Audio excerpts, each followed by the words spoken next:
18-ാം പടി തേടും സ്വാമിമാരെ വിളിക്കുന്നു.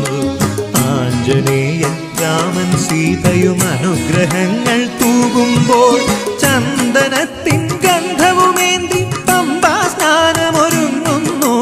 ഗണേശ ഭഗവാൻ കനിയുന്നു, എൻ പൊന്മണി കണ്ഠനുണരുന്നു. ചന്ദനത്തിൻ ഗന്ധവുമേന്തി പമ്പാ സ്നാനമൊരുങ്ങുന്നു. ഗണേശ ഭഗവാൻ കനിയുന്നു, എൻ പൊന്മണി കണ്ഠനുണരുന്നു. ഏകദന്തം കാഞ്ചനമേനിയുടെ ഗണപതിയുണരുന്നു.